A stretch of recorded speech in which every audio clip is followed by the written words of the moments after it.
It's Central Valley Business. I am your host, Steve Walling. My guest for this segment is Craig Daniel, Jet Electro. Yes. Welcome. Hi, Steve. You are a singer, songwriter extraordinaire. We've got a Jet Electro CD. This was your first one? Yes, that was my first album, yeah. Tell me about it. Well, how did you get into Jet Electro, and how did Jet Electro get into this first CD? Okay, well, I thought the name Craig Daniel is, it doesn't sound really exciting. So I thought, well, I'm going to create a kind of an alter ego, which really frees you up creatively. You can now write and kind of as a different alter person. Ego? Yeah.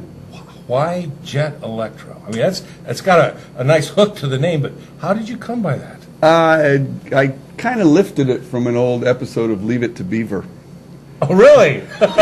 I'm old enough to... No, we're not going to talk about that. We're talking about you. Okay, so you created this album. How long has this one been out? That came out 3 years ago. 3 years ago. And what I did was I had a series of songs. Right. And I kind of employed, well, not monetarily, but I asked local musicians, hey, can you come in and work on this song or that song? And more or less assembled the record that way. Okay, so you wrote, now you play the guitar, and you sing. Correct. Okay, and then you brought in other musicians to help you flesh out the sounds for your songs. Yeah, because I've done this long enough that I know people, I know certain drummers. Like, for example, there was a drummer named Wade Krause. I loved to watch him play. I'd never performed with him. So I called him up, said, hey, do you want to come in? And he just basically came in, learned the song in 5 or 10 minutes, and bam, we recorded it. Done. How cool is that? It's very cool. So that was 3 years ago. Yeah. All right. But this is history, and what we have here is now, and now is Jet Electro, the tall, dark, and lonesome, the story of Slim Grinder. Okay, tell me the story of Slim Grinder.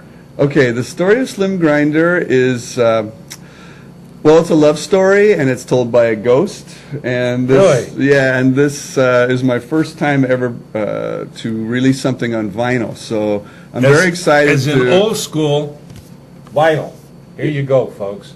You got a turntable. This is it. Yeah, the nice. jacket opens up and includes all the lyrics, and before each song we'll give you a little taste of the story. So each song on the new album is equivalent to a chapter in a novel. Yeah, it tells the story of Slim Grinder. Correct. And I'm old enough to remember albums looking like this, and how this is very cool, Craig. I like this a lot. Well, that's kind of the way I always enjoyed music. Was I enjoyed the auditory experience, but there's something about seeing the record label spinning and that having whole that bit. full album. These, if you remember the little cassette things, it's not the same. It's not. You open this up and you can read it and it's got stuff in it. That's very cool. Now, how did you write these songs for this? How did it come about?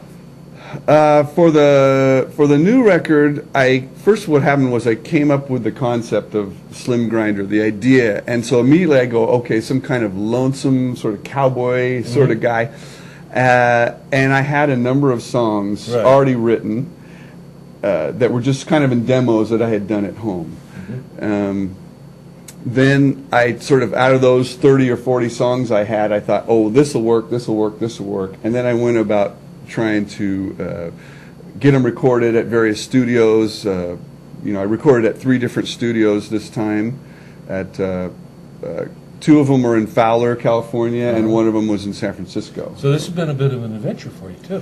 Yeah, and it took a little longer than I wanted because I play in other bands, and so I could only get Steve when Steve was available, and I can't, Steve's always busy, so. Yeah, that's it. So, I write songs all the time. I feel like that's kind of my main thing right now. Is I'm a singer-songwriter. Right. Let's look at this video and see this. All right.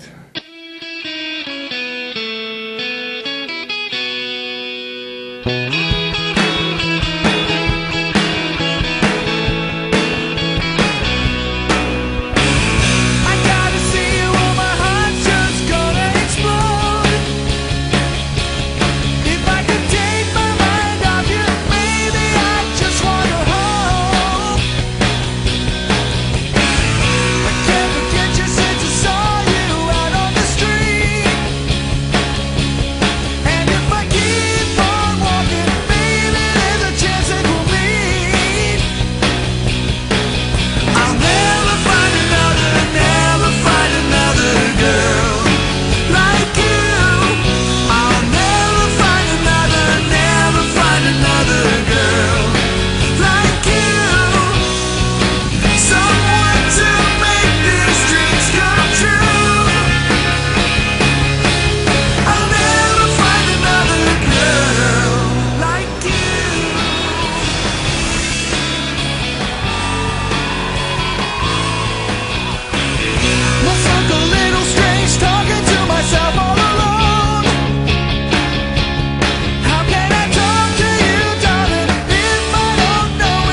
Craig, that was a great video. Now, you have Jet Electro videos on YouTube? Yeah, Yeah? that one we just saw is on YouTube, Yep. and I'm getting ready to make another one. What about a web page? Is there a web page for Yeah, jetelectro.net is the web page. Yeah. Jetelectro.net, and you'll have your CDs and albums available there Yeah. for people who want to buy. Sure. Cool. What do you got coming up? You working on a new album after this? I mean, this one's getting released. What's going on? Yeah, actually, I am. This is a surprise for the guys who play in the bands with me. But all right, guys, pay attention. You're gonna like this. no, I wanted to do 3 as Jet Electro, so I did 1, and now I've got a brand new one, and then I wanted to do a 3rd one, which would be a very cheerful kind of pop album, and I've got about a third of that recorded and the rest of it written. And but I want to spend the rest of the time promoting the album and distributing the vinyl. Right. And I'm just so proud of the fact that I was able to press some vinyl this time. So well, that's great. Yeah. Now, do you do any local gig type things, perform, or is this pretty much just your kind of in studio type stuff? Jet Electro is in studio, but we will go out and do some gigs this summer and fall.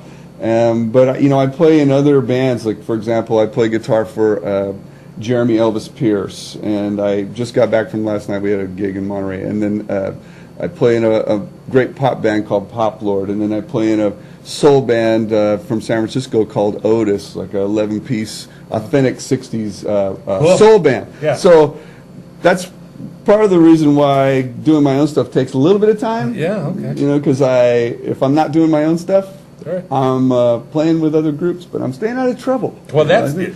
Now, for a musician, that's not bad. All right, Craig, listen. Jet Electro, you got some new stuff out there. This is great. Again, jetelectro.net on the webpage. Catch him there. YouTube's, you can get it, and we'll see you when we come back.